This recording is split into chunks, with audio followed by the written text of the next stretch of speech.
किससे बना मैं जो भी बना, इश्क का ऐसा रोग लगा, प्यारी लगे तेरी पैजनियां, यादें ये रहने जगाए चाह के भी मिट ना पाए। आज তোমাদের নিয়ে যাব উত্তরবঙ্গের অন্যতম একটা বিলাসবহুল হোমস্টেতে। যে গ্রামে এই হোমস্টেটি, সেই গ্রামের নাম হলো রানাগাঁও। রানাগাঁও হলো লামাহাটার একটা ছোট্ট গ্রাম। আজ হলো 29 ডিসেম্বর। আমরা চলে এসেছি রানাগাঁওয়ের একটি হোমস্টেতে, যার নাম হলো নামসেওয়াল কটেজেস অ্যান্ড হোমস্টে। রানাগাঁওয়ের কথা খুব কম লোকেই জানে। এই ভিডিওতে তোমাদেরকে খোঁজ দেব অসাধারণ একটা হোমস্টের। এখানে হোমস্টে তো সুন্দর বটেই, তার সাথে খাওয়া দাওয়াও কিন্তু অপূর্ব। গাড়ি আমাদের এইখানে নামিয়ে দিয়েছে। এই রাস্তার ওপর পর্যন্তই গাড়ি আসবে, এরপরে বেশ কিছুটা রাস্তা হেঁটে পৌঁছাতে হবে। এখানে এইরকম সিঁড়ি করা রয়েছে। একটা ছোট্ট মিষ্টি সুন্দর গ্রামের মধ্যে দিয়ে হেঁটে হোমস্টেতে পৌঁছাতে হবে। লাগেজ নিয়ে কিন্তু কোনো চিন্তা নেই।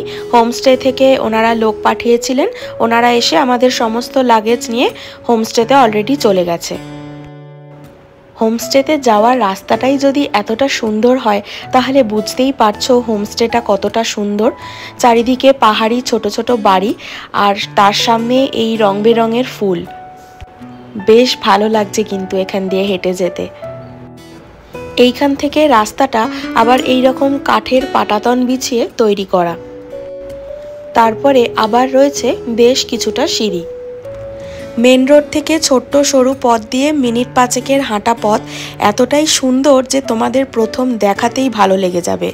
দুটো ব্রিজ পেরিয়ে যেতে হয়, এটা হলো প্রথমটা। এটা হলো 2 নম্বর ব্রিজ। এর নিচ দিয়েই বয়ে যাচ্ছে ছোট্ট একটা ঝর্ণা।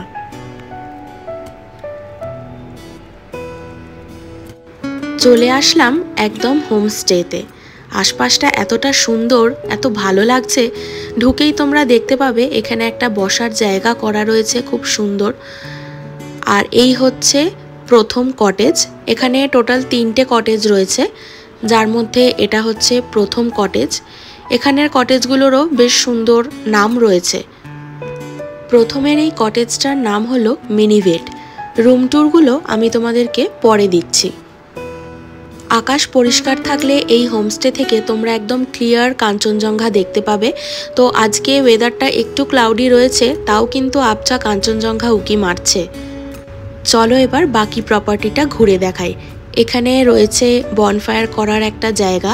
সন্ধেবেলা জমিয়ে একটা বনফায়ার তোমরা এখানে করতে পারো।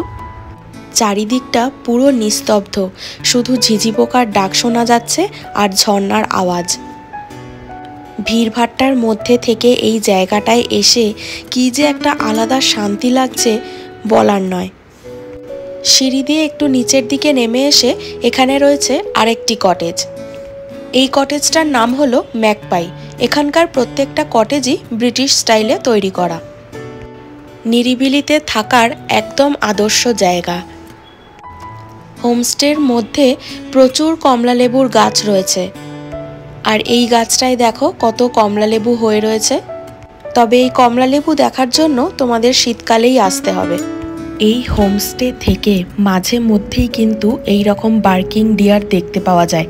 আর আমরা এতটাই লাকি যে আসতে না আসতে আমাদেরকে দেখা দিয়ে দিল। মানে এটা একদমই আনএক্সপেক্টেড ছিল। এই নামসেওয়াল কটেজ অ্যান্ড হোমস্টেজের মেন ইউএসপি হলো এখানকার খাওয়া দাওয়া। এক এক বেলায় এক এক দেশের বিভিন্ন ধরনের ডিশ তোমরা খেতে পারবে। এই হোমস্টের ওনার সাবিন মুখিয়া নিজে গ্লেনবার্ন টি এস্টেট গেস্ট হাউসের হেড শেফ ছিলেন। আর ওনার হাতের এই চকলেট মুস একবার খেলে মুখে লেগে থাকবে। এখন সন্ধে হয়ে গেছে, আর এই হলো নামসেওয়াল হোমস্টের রাতের পরিবেশ। এই রানাগাঁওটা হলো লামাহাটার ঠিক নিচে, 4 কিলোমিটার মতন রাস্তা। এনজিপি বা শিলিগুড়ি থেকে গাড়ি করে সরাসরি চলে আসতে পারবে রানাগাঁওতে। ছোট গাড়ি নেবে ওই 3500 টাকা, আর বড় গাড়ি নেবে 4500 টাকার মতন। আর যদি শেয়ার গাড়িতে আসতে চাও তাহলে শিলিগুড়ি থেকে দার্জিলিং যাওয়ার যে শেয়ার গাড়ি, সেই শেয়ার গাড়িতে করে আসতে হবে হচ্ছে জোরবাংলো মোড়ে। সেখান থেকে গাড়ি রিজার্ভ করে আসতে হবে রানাগাঁওয়ের এই নামসেওয়াল হোমস্টেতে। গাড়ি ভাড়া পড়বে ওই 1000 টাকা মতো। মানে দার্জিলিংয়ের একটা এরকম অফবিট গ্রামে এই রকম লাক্সারিয়াস স্টে যে হতে পারে, এখানে না আসলে হয়তো জানতেই পারতাম না। প্রত্যেকটা কটেজের বাইরে এই রকম পাবে বিশাল বড় বড় ব্যালকনি, যেখানে রয়েছে ডাইনিং টেবিলের ব্যবস্থা, তার সঙ্গে সিটিং অ্যারেঞ্জমেন্টও রয়েছে। ওনাদের আলাদা খাওয়ার জায়গাও রয়েছে, যেখানে বসে আমরা দুপুরবেলা লাঞ্চ করলাম। তোমরা চাইলে ওখানেও খেতে পারো, বা ওনাদেরকে বললে ওনারা কটেজের যে ডাইনিং টেবিল রয়েছে সেখানেও এসে সার্ভ করে দিয়ে যাবেন। এটা হলো নামসেওয়াল হোমস্টের মাড হাউস। এই মাড হাউসের বাইরে তোমরা পেয়ে যাবে এইরকম সুন্দর একটা দোলনা। তো ভেতরে এখন গেস্ট রয়েছেন, তাই ভেতরটা তোমাদেরকে দেখাতে পারবো না। আর এটা হলো ডাইনিং এরিয়াটা, যেখানে আমরা লাঞ্চ করেছিলাম। এখন দেখো আলো জ্বলে চারিদিকটা কি অসাধারণ লাগছে, আর চারিদিকের ভিউটা তো মানে মারাত্মক। ওনাদের এই আর একটা ডাইনিং এরিয়া রয়েছে, ওইটা তো বাইরে ওপেন এরিয়াতে। তো যখন বেশি ঠান্ডা থাকবে তখন তোমরা চাইলে এখানে বসেও খেতে পারো। আর এর সঙ্গেই রয়েছে কিচেন। আর সাবিনজির এই কিচেনে কিন্তু সমস্ত রকম মডার্ন ব্যবস্থা রয়েছে। সন্ধেবেলায় সাবিনজি আমাদের জন্য নিজে হাতে এই ক্যারট কেক বানালেন। তোমরাও কিন্তু এই স্বাদের ভাগ নিতে পারবে, তার জন্য আসতে হবে এই রানাগাঁওয়ের নামসেওয়াল হোমস্টেতে।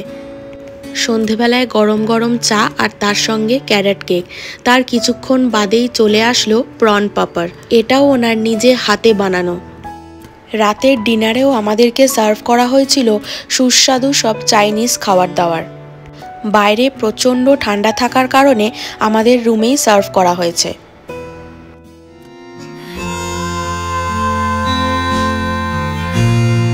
একদম হোমস্টের গা দিয়ে একটা ঝর্ণা বয়ে গেছে।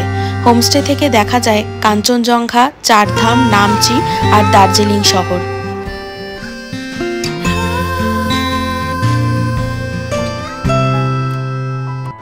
এই হোমস্টেতে সকালের ব্রেকফাস্ট শুরু হবে ইংলিশ ব্রেকফাস্ট দিয়ে, যেখানে রয়েছে mushroom salad, French fry, chicken sausage, double egg poach, সঙ্গে ব্রাউন ব্রেড উইথ বাটার।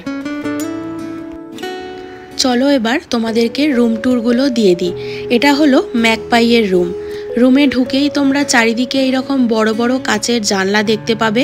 রুমে রয়েছে দুটো বড় বড় বেড।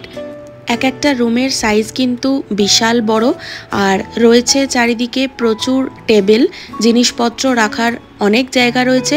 এখানে রয়েছে একটা সুন্দর ওয়ার্ড্রপ, যেখানে মিরর সেট করা রয়েছে। ওয়ার্ড্রপের ভেতরে তোমরা এক্সট্রা ব্ল্যাঙ্কেট, বালিশ সমস্ত কিছুই পেয়ে যাবে। আর রুমের ভেতরে কিন্তু কার্পেট বেছানো রয়েছে। আর এই দিকটা হচ্ছে ওয়াশরুম। ওয়াশরুমটাও কিন্তু বিশাল বড়, আর সমস্ত রকম মডার্ন ফেসিলিটিস কিন্তু রয়েছে। এবার চলো দেখে নিই মিনিভেটের রুমটা কিরকম। এখানকার ব্যালকনিটা তো তোমাদেরকে কালকে সন্ধেবেলা দেখিয়েছি। তো এই হচ্ছে রুমটা।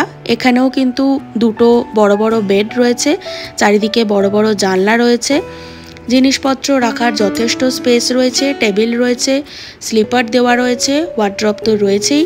আর এখানকার ওয়াশরুমটাও কিন্তু অনেকটা বড়। এখানে দেখো ওনাদের আরও কিছু কটেজ তৈরির কাজ চলছে এখন।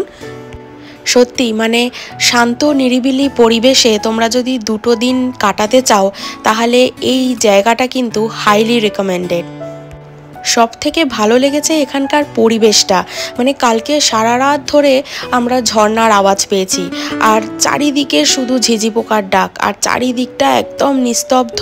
মানে দারুণ পরিবেশ, দারুণ। তবে এখানে এসে সেইভাবে করার কিছু নেই। 2 দিন জাস্ট রেস্ট নিতে হবে, আর সাবিনজির হাতের সুন্দর সুন্দর খাবার খেয়ে যেতে হবে। এই হলো দুর্গা মন্দির। আমরা আজকে এখান থেকে চেক আউট করে যাচ্ছি। আর একটা দিন থাকতে পারলে খুব ভালো লাগতো। আমরা চেষ্টাও করেছিলাম, কিন্তু আমরা বুকিং পাইনি। তোমরা আসলে অবশ্যই 2 দিন কিন্তু এখানে থেকো। বাঁ পাশে রয়েছে মহাদেবের মন্দির, আর তার ঠিক ডান পাশেই রয়েছে দুর্গা মন্দিরটা এখন বন্ধ, তাই ভেতরে ঢুকে তোমাদেরকে দেখাতে পারলাম না। এখান থেকে আমরা এখন যাব দাওয়াই পানি, তার আগে দেখে নেব লামাহাটা পার্ক। চলে এলাম টিকিট কাউন্টারে, পার হেড 20 টাকা করে। দার্জিলিং বা তিনচুলে টাকদা ঘুরতে এলে খুব সহজেই লামাহাটা পার্ক ঘুরে নেওয়া যায়। ভেতরে ঢুকতেই চোখে পড়বে বিশাল বিশাল সব পাইন গাছ, আর সেই গাছে ঘেরা সুন্দর সাজানো একটি পার্ক। এখানে রয়েছে কাঠের ওয়াচ টাওয়ার, যেখান থেকে আকাশ পরিষ্কার থাকলে দেখা যায় মাউন্ট কাঞ্চনজঙ্ঘাকে। এই পার্কের একদম ওপরে রয়েছে একটি লেক, যেখানে 750 মিটার ট্রেক করে উঠতে হবে, যেটা বেশ টাইম কনজিউমিং, আর আমাদের হাতে একদম টাইম কম, তাই এই পাইন ফরেস্টকে উপভোগ করেই আমরা এখান থেকে বেরিয়ে যাব। তবে অসাধারণ একটা মিস্টিক অ্যাম্বিয়েন্স আছে এই পাইন ফরেস্টের মধ্যে। বেরিয়ে পড়লাম আমাদের পরের ডেস্টিনেশন দাওয়াই পানির দিকে। তোমাদের সঙ্গে আবার দেখা হবে পরের ভিডিওতে। চ্যানেলে চোখ রেখো, আর হ্যাঁ, চ্যানেলটা সাবস্ক্রাইব করতে ভুলো না যেন।